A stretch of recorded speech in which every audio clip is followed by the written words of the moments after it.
Kidney রোগী কল্যাণ সংস্থার পক্ষ থেকে এই আইন সংক্ষিপ্ত এই আয়োজন। আমাদের লক্ষ্য উদ্দেশ্য হচ্ছে দেশের মরণ ব্যাধি, যেটা বাংলাদেশে নয় শুধু সারা বিশ্বে যে মরণ ব্যাধি হিসেবে লাভ করেছে, এই কিডনি রোগ থেকে মানুষকে সচেতন করা এবং তাদের সাহায্যার্থে এগিয়ে আসা। আমরা সচেতনমূলক কাজ করে আমরা উপলব্ধি করে নিজেরাই সচেতন হব এবং অপরজনকে সচেতন করাবো। এই দিবসটিকে যথাযথভাবে সম্মান প্রদর্শন করা, যাতে করে কিডনির মতো এই ভয়াবহ ব্যাধি থেকে জনগণকে সচেতন করা যায়। যদিও এই কিডনি রোগ ক্যান্সারের চাইতেও ভয়াবহ, এই কিডনি রোগে প্রচুর মানুষ আক্রান্ত হচ্ছে বিভিন্ন কারণে। এই কারণগুলো চিহ্নিত করা এবং জনগণকে সচেতন করা আজকে কিডনি দিবসের লক্ষ্য। এই ঈদে জামা জুতো অ্যাক্সেসরিজের ডিসকাউন্ট।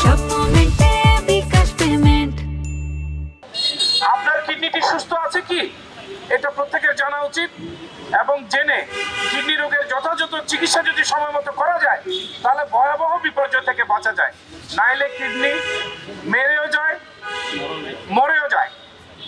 যার কিডনি হয়েছে তিনি মরে তো যাবেন, যাওয়ার সময় পুরো পরিবারকে একেবারে অর্থনৈতিকভাবে পঙ্গু করে যায়। আপনাদের সকলের আমরা সহায়তা চাই। চট্টগ্রামবাসীকে আমরা সবসময় সব মহৎ কাজের সাথে পেয়েছি। আমরা যাতে আপনাদেরকে ভবিষ্যতে চাই এবং আমরা চাচ্ছি অতি শীঘ্রই একটা 100 শয্যা বিশিষ্ট একটা ডায়ালিসিস সেন্টার শুরু করতে। আপনাদের ইনশাআল্লাহ আপনাদের সহযোগিতা পেলে আমরা অতি শীঘ্রই সেই কাঙ্ক্ষিত লক্ষ্যে পৌঁছাতে পারবো এবং জাহিদ ভাইয়ের স্বপ্ন বাস্তবায়ন করতে পারবো। অত্যন্ত ব্যয়বহুল একটা রোগ এই কিডনি রোগী, এবং আমরা সব জায়গায় দেখছি 5 থেকে 6 হাজার টাকা লাগে একবার ডায়ালিসিস করতে। আমরা যদি অতি স্বল্প মূল্যে সাধারণ মানুষের কাছে এই ডায়ালিসিসটা আসলে সমাধান নয়, এটি কিছুদিনের জন্য একজন রোগী হয়তো চিকিৎসা পাচ্ছেন।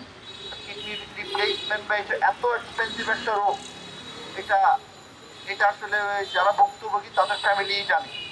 আপনারা সকলে সহযোগিতা করবেন, আমরা যাতে আমাদের সীমিত পরিসর থেকে যা পারি আপনাদের সকলের সহযোগিতায় যতটুকু সম্ভব আমরা সাধারণ মানুষের পাশে থেকে যদি তাদেরকে একটু সাহায্যের হাত বাড়িয়ে দিতে পারি, তবে আমরা আমাদের এই জাহিদ ভাইয়ের উদ্যোগটা সফল হবে।